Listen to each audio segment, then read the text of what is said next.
ਤੇ ਹੁਣ ਅਗਲੀ ਜਿਹੜੀ ਇਸ ਦੇ ਵਿੱਚ ਚਰਚਾ ਜਿਹੜੀ ਉਹ ਆਪਾਂ ਕਰਦੇ ਹਾਂ, ਤੁਸੀਂ ਕਿਹਾ ਵੀ ਅਪਰੋਚ ਕਰਨੀ ਆ, ਵੀ ਇਹਦਾ ਮਤਲਬ ਇਹ ਨਹੀਂ ਆ ਵੀ ਜੇ ਫਰਮ ਰੀਸੈਟਲਮੈਂਟ ਲੱਗ ਗਈ ਤੇ ਪੱਕਾ ਕਾਂਟਾ ਹੀ ਆ, ਕੁਛ ਨਾ ਕੁਛ ਅੱਗੇ ਵੀ ਹੋ ਸਕਦਾ ਆ।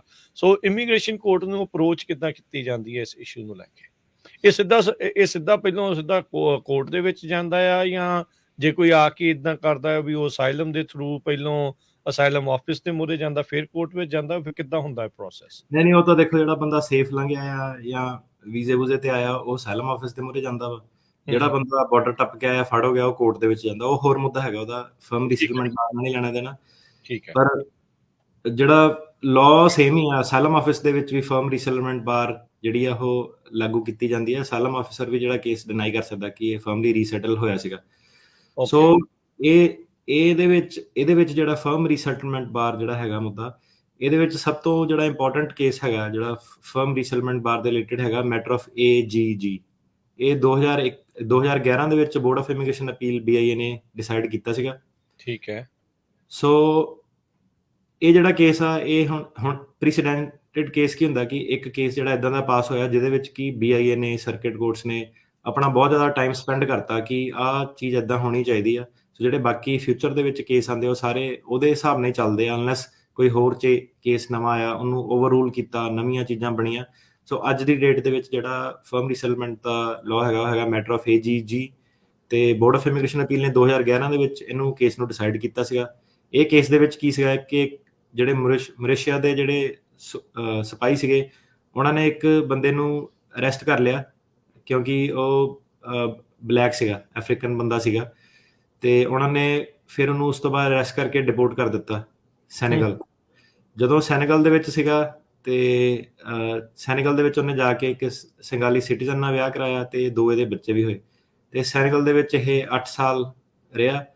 ਤੇ ਇਹਦਾ ਜਿਹੜਾ ਟੌਰਚਰ ਵਗੈਰਾ ਸੀਗਾ ਸਾਰਾ, ਉਹ ਮੌਰੀਸ਼ੀਅਨ ਸੋਲਜਰਸ ਨੇ ਜਿਹੜਾ ਸੀਗਾ ਉਹ ਕੀਤਾ ਸੀਗਾ। ਜਿਹੜਾ ਇਮੀਗ੍ਰੇਸ਼ਨ ਜੱਜ ਸੀਗਾ, ਉਹਨੇ ਕੀ ਕਿਹਾ ਕਿ ਇਹ ਬੰਦੇ ਨੂੰ ਜਿਹੜੀ ਇਹਦੀ ਪਾਸਟ ਪਰਸੀਕਿਊਸ਼ਨ ਆ ਮੌਰੀਸ਼ੀਆਨਾ ਦੇ ਵਿੱਚ ਹੋਈ ਆ, ਜਿਹੜੀ ਇਹਦੀ ਰੇਸ ਤੇ ਐਥਨੀਸਿਟੀ ਦੇ ਰਿਲੇਟਡ, ਉਹਦੇ ਕਰਕੇ ਇਹਨੂੰ ਅਸਾਈਲਮ ਦਿੱਤਾ ਜਾਂਦਾ ਕਿ ਇਹਨਾਂ ਸਹੀ ਦੇ ਵਿੱਚ ਧੱਕਾ ਹੋਇਆ।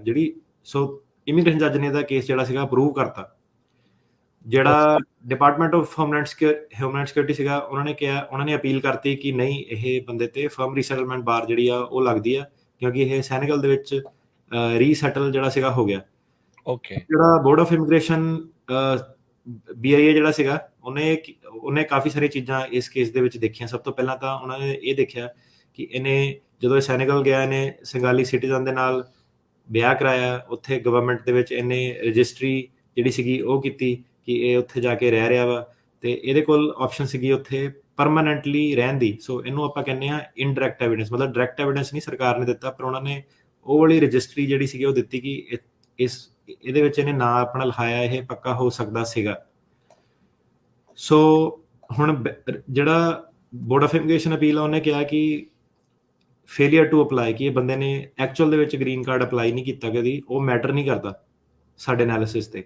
ਉਹ ਕਹਿੰਦੇ ਉਹ ਚੀਜ਼ ਆਪਾਂ ਦੇਖਾਂਗੇ ਨਹੀਂ, ਮੈਟਰ ਇਹ ਕਰਦਾ ਕਿ ਇਹ ਬੰਦਾ ਗ੍ਰੀਨ ਕਾਰਡ ਲੈ ਸਕਦਾ ਸੀਗਾ ਕਿ ਨਹੀਂ ਲੈ ਸਕਦਾ ਸੀਗਾ। ਸੋ ਇਹਦੇ ਵਿੱਚ ਕਾਫੀ ਕਨਫਲਿਕਟਿੰਗ ਡਾਕੂਮੈਂਟ ਸੀਗੇ ਰੈਕਡ ਦੇ ਵਿੱਚ। ਸੋ ਇਹ ਵੀ ਸਵਾਲ ਉੱਠਿਆ ਕਿ ਜਿਹੜੀ ਫੀਮੇਲ ਸਿੰਗਾਲੀ ਸਿਟੀਜ਼ਨ ਹੈਗੀ ਆ, ਕਿ ਉਹ ਆਪਣੇ ਪਾਰਟਨਰ ਨੂੰ, ਮੇਲ ਨੂੰ ਸਪਾਂਸਰ ਕਰ ਸਕਦੀ ਹੈ ਕਿ ਨਹੀਂ ਕਰ ਸਕਦੀ ਆ। ਉਹਦੇ ਕਰਕੇ ਜਿਹੜਾ ਬੋਰਡ ਆਫ ਇਮੀਗ੍ਰੇਸ਼ਨ ਅਪੀਲ ਸੀਗਾ, ਉਹਨੇ ਵਾਪਸ ਜਿਹੜਾ ਸੀਗਾ ਇਮੀਗ੍ਰੇਸ਼ਨ ਜੱਜ ਵੱਲ ਜਿਹੜਾ ਕੇਸ ਆਪਣਾ ਭੇਜਤਾ। ਉਹ ਕਹਿੰਦੇ ਕਿ ਇੱਥੇ ਸਾਡਾ ਕੰਮ ਜਿਹੜਾ ਖਤਮ ਹੋ ਗਿਆ, ਆਪਾਂ ਲਾਅ ਦਾ ਹੀ ਦੇਖਣਾ ਉਹਨਾਂ ਹੀ, ਆਪਾਂ ਫੈਕਟ ਫਾਈਂਡਿੰਗ ਨਹੀਂ ਕਰ ਸਕਦੇ। ਫੈਕਟ ਫਾਈਂਡਿੰਗ ਜਿਹੜੀ ਹੁੰਦੀ ਕੀ ਹੋਇਆ, ਕਿੱਦਾਂ ਹੋਇਆ, ਕਿੰਨੇ ਹਮਲੇ ਕੀਤੇ, ਕੀ ਕੀਤੇ, ਉਹ ਸਿਰਫ ਜਿਹੜਾ ਇਮੀਗ੍ਰੇਸ਼ਨ ਜੱਜ ਆ ਉਹ ਕਰ ਸਕਦਾ। ਜਿਹੜਾ ਬੋਰਡ ਆਫ ਇਮੀਗ੍ਰੇਸ਼ਨ ਅਪੀਲ ਹੈ, ਇੱਥੇ ਸਿਰਫ ਤੁਹਾਡੀ ਲਾਅ ਦੀ ਬਹਿਸ ਹੁੰਦੀ ਹੈ। ਤੇ ਸਟੋਰੀਆਂ ਸਾਰੀਆਂ ਜਿਹੜੀਆਂ ਥੱਲੇ ਸੀ, ਉਹਨਾਂ ਨੇ ਕੇਸ ਜਿਹੜਾ ਸੀਗਾ ਥੱਲੇ ਵਾਪਸ ਭੇਜਤਾ। ਹੁਣ ਜਿਹੜਾ ਮੈਟਰ ਆਫ AGG ਸੀਗਾ, ਇਹਦੇ ਵਿੱਚ ਹੋਇਆ ਕੀ ਸੀਗਾ ਕਿ ਜਿਹੜਾ BIA ਸੀਗਾ, ਉਹ ਕਹਿੰਦਾ ਕਿ ਹਰੇਕ ਜਿਹੜਾ ਸਰਕਿਟ ਆ, 2nd ਸਰਕਿਟ ਨਿਊਯਾਰਕ ਵਾਲਾ, 4th ਸਰਕਿਟ ਮੈਰੀਲੈਂਡ, ਹਰੇਕ ਜਿਹੜਾ ਸਰਕਿਟ ਕੋਰਟ ਹੈਗਾ ਉਹ ਆਪਣੇ ਹਿਸਾਬ ਨਾਲ ਕਰ ਰਿਹਾ, ਹਰੇਕ ਅਲੱਗ-ਅਲੱਗ ਤਰੀਕੇ ਨਾਲ ਅਪਲਾਈ ਕਰ ਰਿਹਾ। ਸੋ ਆਪਾਂ ਸਾਰਿਆਂ ਦਾ ਨਿਚੋੜ ਕੱਢਣਾ ਕਿ ਐਕਚੁਅਲੀ ਦੇ ਵਿੱਚ ਇਹ ਜਿਹੜੀ ਬਾਰ ਆ ਹੈ ਕੀ ਆ, ਕਦੋਂ ਇਹ ਅਪਲਾਈ ਹੁੰਦੀ ਆ, ਤੇ ਆਪਾਂ ਇੱਕ ਫਰੇਮਵਰਕ ਲੇ ਡਾਊਨ ਕਰਨਾ ਕਿ ਜਿਹੜੇ ਪ੍ਰੈਕਟੀਸ਼ਨਰ ਆ ਜਾਂ ਜਿਹੜੇ ਲੋਕੀ ਆ, ਉਹਨਾਂ ਨੂੰ ਥੋੜੀ ਜਿਹੀ ਹੋਰ ਸੌਖ ਹੋਵੇ, ਇਮੀਗ੍ਰੇਸ਼ਨ ਜੱਜਾਂ ਨੂੰ ਥੋੜੀ ਜਿਹੀ ਸੌਖ ਹੋਵੇ ਕਿ ਉਹ ਜਿਹੜਾ ਫਰਮ ਰੀਸੈਟਲਮੈਂਟ ਦਾ ਲਾਅ ਨੂੰ ਅਪਲਾਈ ਕਿੱਦਾਂ ਕਰਦੇ ਆ। ਸੋ ਇਹਦੇ ਵਿੱਚ ਹੁਣ ਫਰਮ ਰੀਸੈਟਲਮੈਂਟ ਦੇ ਵਿੱਚ 4 ਸਟੈਪ ਅਪਰੋਚ ਸਰਕਾਰ ਜਿਹੜੀ ਉਹ ਲੈਂਦੀ ਹੈ।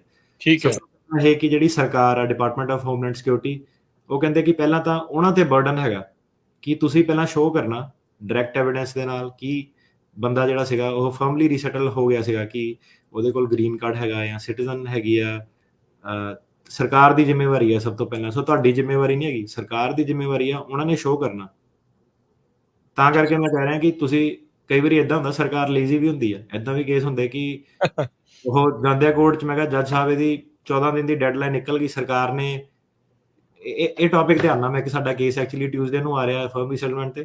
ਸੋ ਬੇਸਿਕਲੀ ਤੁਹਾਡੀ ਆਰਗੂਮੈਂਟ ਕੀ ਹੈ ਕਿ ਸਰਕਾਰ ਨੇ ਪੇਸ਼ ਨਹੀਂ ਕੀਤਾ, ਕਈ ਵਾਰੀ ਨਹੀਂ ਵੀ ਪੇਸ਼ ਕਰਦੀ, ਉਹ ਕਹਿੰਦਾ ਇਦਾਂ ਇਦਾਂ ਮੈਨੂੰ ਫਾਈਲਾਂ ਨਹੀਂ ਮਿਲੀਆਂ, ਫਲਾਨਾ ਨਹੀਂ ਮਿਲਿਆ। ਜੱਜ ਕਹਿੰਦਾ ਨਹੀਂ, ਤੁਹਾਨੂੰ ਟਾਈਮ ਦਿੱਤਾ ਸੀਗਾ, ਤੁਹਾਡਾ ਟਾਈਮ ਲੰਘ ਗਿਆ, ਹਾਂ ਵੀ ਪ੍ਰੂਵ ਨਹੀਂ ਕਰ ਪਾਏ, ਡਜ਼ ਨਾਟ ਮੈਟਰ ਬੰਦਾ ਇਟਲੀ ਸੀਗਾ, ਕਿੱਥੇ ਸੀਗਾ। ਸੋ ਸਭ ਤੋਂ ਪਹਿਲੀ ਚੀਜ਼ ਇਦਾਂ ਕਿ ਤੁਸੀਂ ਪਹਿਲਾਂ ਹੀ ਡਰੀ ਜਾਂਦੇ, ਇਦਾਂ ਹੋ ਜਾਣਾ, ਉਦਾਂ ਹੋ ਜਾਣਾ। ਹੋ ਸਕਦਾ ਕਿ ਸਰਕਾਰ ਆਪਣਾ ਹੋਮਵਰਕ ਨਾ ਕਰਕੇ ਆਵੇ, ਹੋ ਸਕਦਾ ਕਿ ਸਰਕਾਰ ਨੂੰ, ਜੇ ਤੁਸੀਂ ਇਹ ਗੈਂਬਲ ਲੈ ਰਹੇ ਆ ਕਿ ਸਰਕਾਰ ਨੂੰ ਪਤਾ ਨਹੀਂ ਮੈਂ ਝੂਠ ਬੋਲਣਾ, ਸਰਕਾਰ ਨੂੰ ਪਤਾ ਨਹੀਂ ਲੱਗਣਾ ਕਿ ਮੈਂ ਇਟਲੀ ਸੀਗਾ ਕਿ ਨਹੀਂ ਸੀਗਾ, ਉਹ ਪਤਾ ਕਰਨਾ ਸੌਖਾ। ਪਰ ਆਪਾਂ ਕਹਿ ਰਹੇ ਹਾਂ ਕਿ ਬਰਡਨ ਸਰਕਾਰ ਤੇ, ਉਹਨਾਂ ਨੇ ਇਹ ਵੀ ਪਤਾ ਕਰਕੇ ਦੇਣਾ ਕਿ ਇਹ ਬੰਦਾ ਗ੍ਰੀਨ ਕਾਰਡ ਹੋਲਡਰ ਸੀਗਾ ਕਿ ਨਹੀਂ ਸੀਗਾ ਉੱਥੇ, ਰਾਈਟ।